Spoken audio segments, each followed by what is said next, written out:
আমি আল্লাহ তোমাকে সে ফজিলত দিচ্ছি, তার হাত ধরে জান্নাতে নিয়ে যাও।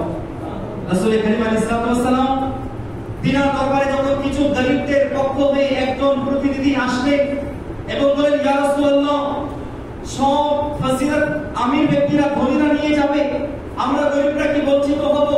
আমাদের সে সম্পদ নেই যে যাকাত দেব, আমাদের সেরকম সম্পদ নেই যে হজ করব, আমাদের সেরকম সম্পদ নেই যে আমরা দান খেরাত করে ওই ধনীদের মতো আমরা আমাদের আমলের সংগ্রহ করব। ইয়া রাসূলুল্লাহ, আমরা কি বঞ্চিত হব? রাসূল করিম বলেন, না, তোমরা বঞ্চিত হবে না, বরঞ্চ তোমাদের জন্য আমি রাসূল সুসংবাদ দিচ্ছি, শোনো, ধনী ব্যক্তিরা জান্নাতে যাবে, কিন্তু তার পূর্বে 500 বছর পূর্বে তুমি জান্নাতে যাবে। বলে সুবহানাল্লাহ।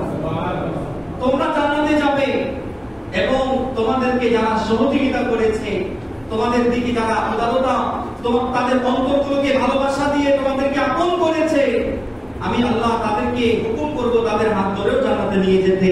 সম্মানিত হাজরিন, দুনিয়ার বুকে এক গরীব যদি এই ফজিলত পায়, তাহলে আল্লাহর ওলি কি ফজিলত পাবেন? বলেন না সুবহানাল্লাহ। আর আল্লাহর ওলি যদি এই ফজিলত পায়, তাহলে আলে রাসূল কি ফজিলত পাবেন? বলেন সুবহানাল্লাহ।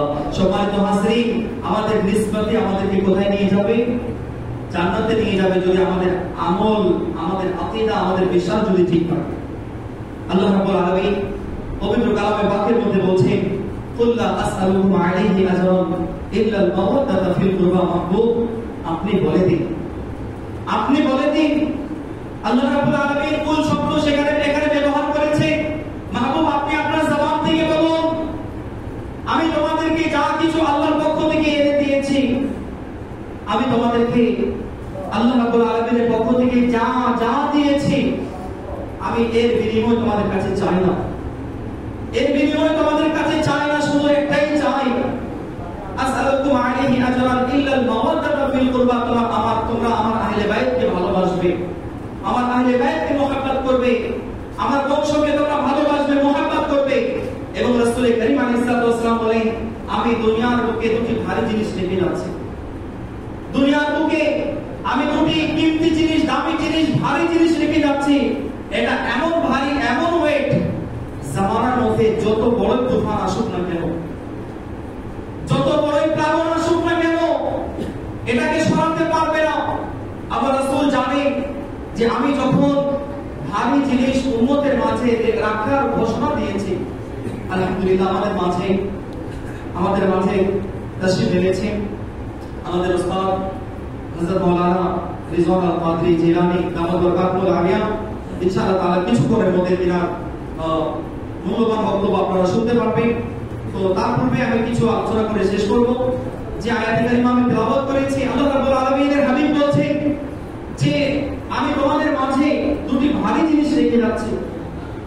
এখানে ভারী শব্দটা এজন্য ব্যবহার করা হয়েছে যে যে কোনো প্লাবন আসুক না কেন, যে কোনো তুফান আসুক না কেন, এটাকে নড়াতে পারবে না। যত বড় ফিতনা হোক না কেন, এটাকে নড়াতে পারবে না। আল্লাহর হাবিব বলছেন, একটা হচ্ছে কোরআন, অপরটা হচ্ছে ওয়াহিদাতি, আমার আহলে বাইতকে তোমাদের মাঝে রেখে যাচ্ছি। এই দুই জিনিসকে যদি তোমরা আঁকড়ে ধরতে পারো, তাহলে কখনো তোমরা গোমরাহ হবে না। বলে সুবহানাল্লাহ। কখনো তোমরা পথভ্রষ্ট হবে না। তাহলে বোঝা যায় আজকের জামানায় যারা পথভ্রষ্ট হয়েছে, তাদের কাছে কোরআন আছে কিন্তু আহলে বাইত নাই। তাদের কাছে কোরআন আছে, আহলে বাইত নাই, তারা পথভ্রষ্ট হয়েছে। আলহামদুলিল্লাহ, সুন্নিদের হাতে কোরআনও আছে, সুন্নিদের কাছে আহলে বাইতের ভালোবাসাও আছে। বলে সুবহানাল্লাহ। এবং আল্লাহ তাআলা বলেন, আহলে সুন্নাত কা है बेड़ा पार আসহাবে হুজুর নজম है और नाव है ইতরাত রাসূলুল্লাহ की। রাসূল করিম আলাইহিস সালামের আলের ভালোবাসা অন্তরে যদি থাকে, আর কোনো কিছু লাগে না। এই নিসবত আপনাকে জান্নাতে নিয়ে যাবে। আল্লাহর কোরআন বলছে, বনি ইসরাইলের জামানার ওলিদের যদি এই ক্ষমতা থাকে, আল্লাহ রাব্বুল আলামিনের কোরআন বলছে, আসহাবে কাহফের ভালোবাসায় ওই কুকুর গুহা পর্যন্ত যাওয়ার কারণে আল্লাহ তার জবানে কথা বলার মতো শক্তি দিলেন। আল্লাহ রাব্বুল আলামিন ওই আসহাবে কাহফ